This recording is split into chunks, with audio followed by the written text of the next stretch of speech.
안녕하세요. 올해 24학년도 수능 영어 39번 문제풀이 시작할게요. 먼저 앞서서 수능 영어는 어떤 문제든 소재와 그 소재의 특성, 즉 속성을 잡고 직관적인 독해를 해야 돼요. 뭐 이렇게 말하면 다들 이해가 안 되죠. 그래서 가령 옆에 제가 만든 이 문장을 같이 한번 볼게요. 간단하게. 여기 보시면 이 사이언스 있죠. 지금 제가 좀 어렵게 좀 썼긴 했다만 이 사이언스가 소재가 되는 거겠죠. 소재, 그쵸? 근데 이 과학이라는 소재가 이 수능 영어는 정보 처리 능력하고 논리력을 측정하는 시험이기 때문에 일부러 문장을 모호하고 이렇게 굉장히 어렵게 서술을 해요. 간단하게 말할 수 있음에도 불구하고. 그래서 곧 수능 영어의 핵심은 숨겨진 본뜻을 찾는 과정이에요. 그래서 제가 만든 이 문장에서 수능 영어 지문이 추구하는 방향성 모든 것을 볼 수 있을 텐데, 먼저 얘를 간단하게 한국어로 직역을 하면 이렇게 돼요. 과학은 자아로부터의 인지적 해방이다. 주관적 관점은 쓸모가 없고 단순히 부차적인 수준에서 다뤄진다 라고 했는데, 쌤 얘도 이 정도면 충분하게 직관적이지 않나요? 라고 하는 분들도 계시겠지만 이게 영어로 이렇게 쓰여 있으면 그렇게 느끼시지 않을 거예요. 그러면 수능 영어는 이렇게 힌트가 주어졌으면 이 힌트를 통해서 직관적으로 뽑아낼 수 있는 힘이 필요해요. 먼저 말했던 것처럼 소재를 잡아볼게요. 소재는 과학이죠, 그쵸? 사이언스예요, 사이언스. 근데 문제가 여기에 있는 나와 있는 내용을 보니까 자아로부터의 인지적인 해방이래. 이거는 직관적이지 않죠. 그러면 이 세미콜론 다음에 있는 내용을 볼까요? 주관적 관점은 쓸모없다. 자, 여기서 멈춰야 되고, 주관적 관점이 쓸모없다는 게 뭘까요? 그냥 과학은 주관적 관점이 아니라는 거 아니에요? 라고만 해도 부족해요. 이걸 뭐라고 저희가 말해야죠? 과학은 객관적이다 라고 말하는 게 제가 말한 직관적인 독해예요. 그래서 과학이 소재고 이 과학의 특성은 뭐다? 객관적이다 라는 거를 저희가 유추를 해야 돼요. 이렇게 직관적으로. 이게 바로 수능 영어에서 요구하는 직관적 독해예요. 이거를 똑같이 여기에다가 저희가 한번 좀 적용을 한번 해볼게요. 먼저 이 문장 삽입 유형 같은 경우에는 이 박스 앞뒤에 뭐가 나올지 예측하고 가는 게 굉장히 편리해요. 보면 at the next step in the argument, however, the analogy breaks down 이라고 했죠. 아날로기는 유추, 비유, 유사 이런 것들을 말하는 건데, 수능 영어에서 가장 중요한 개념 중에 하나가 지시어예요. 지시어. 여기서 너 보이시죠? 그러면 너가 있으니까 이 문장, 이 빈칸 앞에 뭐가 나오겠구나. 빈칸 앞에 아날로기, 즉 유추, 유사 이런 것들이 나오겠구나. 뭐 때문에? 너 때문에. 근데 빈칸 뒤에는 뭐가 나오죠? 이게 break down 한다고 했잖아요. 즉 유추가 깨지겠구나. 그러면 저희가 찾아야 되는 부분이 뭘까요? 먼저 어떤 부분? 어디에 어떤 유추와 어떤 유사가 들어간지. 그러면 그 다음에 정답을 고를 때는 뭘 찾으면 될까요? 그 유추가 깨지는 부분을 찾아야겠다 라고 생각을 하면 돼요. 먼저 처음부터 들어갈게요. 제가 아까 전에 말했지만 무조건 소재와 속성을 잡아야겠죠. 그러면 소재는 쌤 책 아니에요? 절대 아니겠죠. 소재는 뭐예요? 오탈자죠. 오탈자. 미스는 잘못, 미스테이크 이렇게 말을 하잖아요. 그렇죠? 책의 잘못, 예를 들어서 오탈자라고 할게요.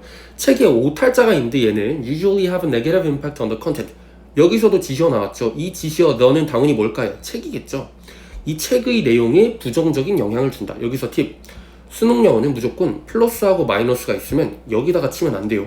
무조건 그 대상인 여기다가 쳐야 돼요. 따라서 그래야 직관적인 독해가 가능해지니까. 책에 오탈자 있는 건 좋다 안 좋다? 안 좋다 이러고 넘어가야 돼요. 그 다음 sometimes literally fatally, 말 그대로 치명적일 때가 있다. 이건 중요한 게 아니겠죠. The displacement of a comma. 자, 여기서 또 뭐 나와요? 지시어 또 나와요. 지시어 너무 많아요. 그쵸? 아까 여기 박스에도 있었고 여기도 있었고 여기도 있었고. 얘가 왜 중요하냐면 제가 지금부터 말을 해볼게요. 콤마를 잘못 쓴 게 뭐예요? 오탈자잖아 라고 지금 수업 듣는 분들은 이렇게 생각이 바로 떠오를 텐데, 실제로 문제를 읽을 땐 얘하고 얘가 따로따로 보일 거예요. 그 이유가 뭐냐? 지시어를 제대로 안 보니까. 지시어의 가장 큰 역할이 뭐냐면 앞뒤 내용을 연결해 주는 거예요. 완전히 똑같아요. 그래서 이 콤마에 오탈자, 이게 아까 전에 말했던 이 소재구나 라는 게 바로바로 잡혀야 돼요. 이만큼 지시어가 중요하다. 지시어가 안 읽히니까 글이 끊겨서 읽어지죠. 수능 국어도 마찬가지고요. For instance, maybe요. 당연하게도 봐봐요. 앞에서 뭐라 했으니까 소재. 책의 오탈자가 usually have a negative, 마이너스라고 했으면 여기서도 뭐가 나올까요? 마이너스가 나올 거란 걸 예측을 해야죠. 삶과 죽음의 문제래요. 그럼 여기다가도 마이너스를 쳐야겠죠. 그 다음 similarly는 뭐예요? 유사하게 라는 뜻이잖아요. 무조건 봐봐요. 수능 영어든 GR이든 편입 영어든 뭐든 간에 similarly, however, nevertheless 여러 가지 이런 뭐 부사긴 하든 어쨌든 접속사처럼 보이는 게 있으면 무조건 그 다음에 뭐가 나올지 예측을 해야 돼요. 앞뒤를 통해서 예측을 해야 돼요. 앞에서 뭐가 나왔어요? 오탈자 안 좋다 했죠. 그럼 그 다음에 뭐가 나올까요? 책 말고 어떤 다른 대상이 안 좋은 게 나오겠지라고 생각을 해야 되죠. 왜? 사실 여기서 말한 이 similarly 유사하게도가 뭐예요? 여기서 말했던 얘잖아요. 그러니까 당연히 이 부분을 염두하고 예측하면서 읽어야 된다는 거예요. 아, 애초에 박스에서도 어떤 유추가 있다고 했으니까 책하고 다른 어떤 대상이 비슷하게 안 좋은 유사점이 발견되겠구나라고 생각하면서 읽어야겠죠. 그래서 그 두 번째 대상이 나온 게 있어요. 얘죠. 유전 변이. 쌤, 근데 이 변이는 책에 관련된 건지 이 변이가 오탈자하고 관련된 거예요? 당연히 오탈자에 관련된 거죠. 왜? 변이는 생물체가 아니에요. 변이는 뭐예요? 생물체가 문제가 생긴 걸 변이라고 하잖아요. 그러니까 이 오탈자하고 완전히 동일한 개념이니까 유사, 아날로기라고 할 수 있죠. 그죠? Most mutations have harmful consequences for the organism. 당연히 좋다 안 좋다? 당연하게도 안 좋겠죠. 왜? 아까 보기에서 뭐라 했으니까 유사하다면요. 그러면 당연히 여기서 안 좋았으면 여기서도 안 좋겠죠. 라고 생각을 하고 읽어야 된다는 거예요. 그러면 저는 이걸 이미 알고 있으니까 이 부분을 제대로 읽을까요? 안 읽을까요? 막말로 읽을 필요가 없잖아요. 그렇죠? 이 부분을 왜 읽을까요? 전 이해가 안 돼요. 그죠? 그래서 물론 해설은 해줄게요. For the organism in which they occur. 여기서도 똑같이 지시어인데 여기서 말하는 이 they가 유전적 변화인 mutations겠죠. 유전적 변화가 일어나는 대상, 즉 책이에요. 그게 책, 그죠? 유전적 변화가 돌연변이가 일어나는 그 대상이 뭐예요? 책이죠. 근데 책에서 문제가 생겨서 오탈자가 나왔잖아요. 그 대상에서 문제가 생겨서 돌연변이가 나왔잖아요. 그러니까 얘하고 얘를 같이 볼 수 있다라는 거고 얘는 책에 비유할 수 있다 이거예요. 어쨌든 간에 meaning that they reduce its reproductive fitness. 어떻게 할 수 있다? 재생산 능력을 없앨 수 있다. 그러니까 막 번식을 못하게끔 좀 어떻게 할 수 있다 이런 거예요. 이런 유전자 변이가 생기면. 근데 봐봐요. occasionally 가끔 however 그러나 자 세모쳐야죠. 제가 아까 전에 뭐라 했죠? 접속사스러운 것들이 보이면 무조건 되든 안 되든 최대한 앞뒤 내용이 뭐가 나올지 예측을 해야죠. 앞에 뭐라고 했어요? 어떤 유사성이 있다고 했죠? 오탈자 안 좋아. 유전변이 안 좋아. 그러면 however가 나왔으니까 좋아 안 좋아? 이번엔 좋아가 나올 거라고 예측을 하고 읽어야겠죠. 이건 전혀 NPC스러운 게 아니에요. 그쵸? 능동적으로 일반론적으로 좀 말을 하는 거예요. A mutation may occur that increases the fitness of the organism. 당연히 여기서 그래서 무슨 말이 나와요 지금? organism. 그 생명체의 어떤 fitness, 건강 정도를 increase, 증진시킨다. 따라서 어디다가 플러스 치라고요? 여기다가 말고 여기다가 쳐야죠. 아, 이 대상인 여기다가 플러스를 칠게. 아까 전엔 뭐였지만 아까 전엔 뭐였지만 있어요. 아까 전에는 안 좋다고 했지만 however를 기점으로 플러스가 나왔구나. 그러면 문제가 있어요. 유전 변이가 나왔으면 계속 지금 유사라는 거는 두 가지 대상이 있어야 되니까 여기 다음에 또 뭐가 나오겠구나. 아까 말했던 책에 오탈자가 나오겠구나 라는 걸 생각을 하면서 읽어야 돼요. just as가 뭘까요? similarly 하고 100% 유사해요. similarly가 just as예요. 뭐뭐인 것처럼. 자, 뭐한 것처럼 An accidental failure to reproduce the text of the first edition. 자, 이 부분을 해석을 잘 못하시는데 잘 봐요. 이거를 그냥 직역을 하면 실수로 못했다. 뭘 못했냐? 실수로 이 원래 이 책의 그 책 그 자체, 책의 원문 그 자체를 복제하지 못했다라고 하는데 아니 이렇게 하면 이해가 될까요 이게? 그쵸? 안 되죠. 그러면 간혹 이렇게 말을 하는 사람도 있어요. 교수님 좀 영어 잘 못한다. 굳이 왜 이렇게 어렵게 쓰냐? 이건 진짜 영어가 아니다. 그분들은 여러분의 영어 실력을 테스트하려고 수능 영어를 보는 게 아니라요. 학문 능력을 보고자 하기 때문에 숨겨져 있는 의미를 끄집어낼 수 있냐를 보고자 하는 거예요. 그러니까 이렇게 어렵게 쓰였죠. 얘가 결국 제가 아까 전에 말했던 것처럼 직관적으로 얘를 독해하면 어떻게 되죠? 원래 그 텍스트를 그대로 재생산하지 못했다라는 거는 뭐예요? 오탈자죠. 오탈자. 오탈자 아니겠어요 그게? 그쵸? 얘하고 같다는 걸 찾는 게 수능에서 요구하는 논리력이라고요. 직관적인 논리력. 그쵸? 어쨌든 그러면 just as가 나왔으니까 이번에는 좋은 내용이 나오겠다, 안 좋은 내용이 나오겠다. 이번에는 오탈자가 좋은 내용이 나올 수 있다는 게 나오겠지라고 저는 항상 예측하면서 읽어요. might provide more accurate 하대잖아요. 그러니까 여기서 당연히 플러스가 나오겠죠. 즉 지금까지 정리해보면 머릿속에 많은 것들이 있으면 안 돼요. 오탈자 좋아 안 좋아? 안 좋아. 그 유전 변이, 똑같이 유전 변이도 좋아 안 좋아? 안 좋아. 근데 however 기점으로는 뭐도 나왔어요. 좋을 때도 있어 없어? 가끔 있어. 얘도 좋을 때도 있어 없어? 있어. 이때 중요했던 건 뭐라고? 얘하고 똑같은 말을 한다는 걸 알 수 있는 직관적인 논리력과 독해력을 요구한다는 거예요. 그죠? 어쨌든 근데 문제가 뭐예요? 지금 저희가 좀 약간 좀 트랙에서 좀 디비에이트 한 것 같은데, 문제는 빈칸 앞하고 뒤에서 유추가 깨지는 게 중요해요. 그러니까 생각을 해봐요. 유추가 깨진다라는 게 뭔 소리일까요? 하나는 이렇게 갔는데 하나는 이렇게 가고, 혹은 하나는 이렇게 갔는데 하나는 이렇게 가고, 혹은 아예 둘이 관련이 없어지고, 이 세 가지 경우가 있겠죠? 논리적으로.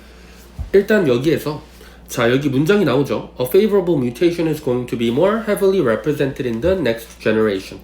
여기서 학생들이 가장 가지는 문제가 뭐냐, 이 여기에 있는 내용하고 앞에 있는 내용을 연결을 못해요. 근데 제가 분명하게 말씀드릴게요. 다시 한번. 어떤 문장이 나오고 점 찍힌 다음에 어떤 문장이 나오면 웬만하면 95%의 확률로 둘이 같은 내용을 말할 확률이 굉장히 높아요. 그래서 바로 앞에 지금 무슨 말을 했죠? 얘네들의 긍정적인 효과에 대해서 말을 했잖아요. 변칙적인 것들의 긍정적인 효과. 그래서 여기에 favorable이 나온 거예요. 이렇게 앞뒤 내용 연결해 가시면서 읽어야 돼요. 얘도 플러스를 치면 어떻게 했어? 그죠? is going to be more heavily represented in the next generation. 그 다음 세대에 좀 더 빡세게 표현이 될 것이다. 그러니까 이게 당연히 뭘까요? 다음 세대, 즉 자기 자식들에게 이 긍정적인 유전 변동사항의 내용이 전승이 될 거다라는 말을 하는 거겠죠. 근데 솔직히 여기부터 여기 부분을 읽을 필요가 있을까요? 실제로 읽을 필요 없습니다. 왜? 지금 저희가 알고자 하는 거는 뭐니까? 이 유추가 언제 깨지는지를 알고 싶은 거잖아요. 어쨌든 굳이 해석을 해주면 그 이유가 뭐냐, the organism in which it occurred, 즉 이 돌연변이가, 이은 여기서 지시어 잘 봐야죠. 이 돌연변이가 일어난 그 생명체는 will have more offspring and mutations are transmitted, 더 많은 새끼들을 낳을 것이다. 그 이유가 뭐죠? 물론 앞에 있는 내용도 이걸 보면 아실 수 있는데, 이 긍정적인 그 돌연변이를 통해서 어떻게 된다고 했죠? 그 생명체의 상태가 호전이 된다고 했잖아요. 그죠? 라고 하니까 당연히 좀 더 자손을 잘 낳을 확률이 높아진다, 이런 말이겠죠. 근데 뭐 굳이 이것까지 알 필요는 없다 이거예요. 근데 그 다음에 저희가 한번 봐보는데 by contrast, 자 그와 반대로가 나왔어요. 그럼 이번에는 당연히 우리가 어쨌든 지금 계속 유추와 유사에 대한 내용을 하고 얘하고 얘를 비교 대조하고 있는 지문이기 때문에 당연히 책이 나오구나는 알고 있는데, 상식적으로 컨트라스트가 나왔으니까 바로 앞에서는 이 돌연변이는 좋다고 했어요. 그러면 좋은 내용이 나올까요? 이번에는 안 좋은 내용이 나올까요? 책에 관해서는 안 좋은 내용이 나오겠지라고 생각을 하고, 만약에 그게 맞다면 답을 몇 번이라고 찍으면 될까요? 4번이라고 찍으면 되겠죠. 왜? 얘하고 얘가 드디어 유추 양상이 달라졌기 때문에. 일단 보면 there is no mechanism, 메커니즘이 없다. 어떤 메커니즘이냐? A book that accidentally corrects the mistakes of the first edition. 아까 전에 저희가 이거 풀이했던 거하고 똑같은 뜻이에요. 이게 뭐냐? 원본의 실수를 너가 실수로 고쳤다고 해보자. 즉 이게 뭐예요? 되게 복잡하게 이렇게 암시적으로 나와 있는데 이걸 좀 더 명백하게 끄집어내보면 얘가 바로 오탈자를 고쳤다 이 뜻이에요. 네가 오탈자를 고쳤다고 해서 더 잘 팔린다는 확률은 없다. 자, 여기에서 이거를 물론 이해할 필요가 없어요. 왜냐? 그럴 더 잘 팔릴 확률이 없다라는 건 어쨌든 꾸준하게 부정적인 내용을 하는 건데, 여기서는 긍정적인 내용을 했으니까 유추가 깨졌죠. 그러니까 답이 4번이다 할 수 있는데, 굳이 제가 이해를 시켜주자면 여기서 가장 중요했던 거는 바로 이 메커니즘이었어요. 여기에서 메커니즘, 제가 계속 말하지만 비교 대조를 한다는 거는 하나가 없으면 하나는 있다는 거예요. 즉 여기에선 이런 메커니즘이 없다는 건 여기에서의 메커니즘이 있다는 거거든요. 그러면 이 부분이 이해가 안 되면 이 위에 있는 부분으로 가서 역으로 유추해서 내려오면 되는 거예요. 여기서는 지금 어떤 메커니즘이 있었죠? 잘 생각을 해보면 어떤 생명체가 있어요. A라는 생명체가 있다고 하면 여기에 유전자 변이가 생긴 거야. 그래서 B라는 특성이 추가가 됐어. 제가 사실 뭉돌이어서 이게 뭐 확실하진 않다만, 근데 얘가 지금 새끼를 낳았네. 그럼 여전히 어떤 게 지금 계속 전승이 된다는 거예요. B라는 유전적인 특성이 전승이 된다는 거예요. 비록 맨 처음에 이 B라는 돌연변이가 생성되는 것 자체는 우연이었지만 이게 계승되는 과정은 우연이다 아니면 인과성이 있다. 인과성이 생긴다는 거예요. 생식의 영역이니까. 근데 우리가 오탈자를 A에서 오탈자를 고쳐가지고 이게 A-로 바뀌었다고 해봐요. 그러면 A에서 A-로 바뀌었다고 해서 그 다음 예를 들어서 그 다음에 뭐 두 번째, 세 번째, 네 번째 개혁본을 만든다고 할 때 그때도 계속 오탈자를 잡아낼 수 있냐? 그거는 아니죠. 왜? 애초에 얘가 처음부터 이 오탈자를 고치는 것 자체가 뭐였으니까. 계속 여기서 반복하는 게 운이었잖아요. 실수로 발견했다. 실수로 발견했다. 실수로 발견을 했다는 거는 그 다음에 만약에 또 오탈자가 생겼을 때 또 오탈자를 고칠 수도 없는 것도 그렇고, 두 번째로 이 문장에서 좀 더 강조하고 싶은 거는 애초에 오탈자를 고친다고 해서 더 잘 팔리냐 이거예요. 당연히 생명체는 어떤 변이가 생겨가지고 긍정적으로 이게 전승이 되면은 계속 긍정적이니까 그 가치가 높아지겠죠. 근데 오탈자 같은 경우는 저희가 사실 상식적으로 생각을 해봐도 오탈자를 고친다고 해서 책의 가격이 막 높아지거나 그런 건 아니라는 건 저희가 알 수가 있죠. 그래서 이런 부분에서 차이점이 있구나 라는 걸 찾아가지고 유사의 관계가 깨졌구나 라고 해서 답을 4번이라고 하면 됩니다. 그래서 이처럼 독해를 할 때 단순히 있는 대로만 NPC처럼 일반론적으로 생각을 하지 말고 우리가 좀 더 유인원의 사고 과정에서 벗어나서 좀 더 인간답게, 지성인답게 생각을 하면서 논리적으로 독해를 해보면 다들 뭐 1등급 받을 수 있을 거라고 생각을 합니다. 여기까지였습니다.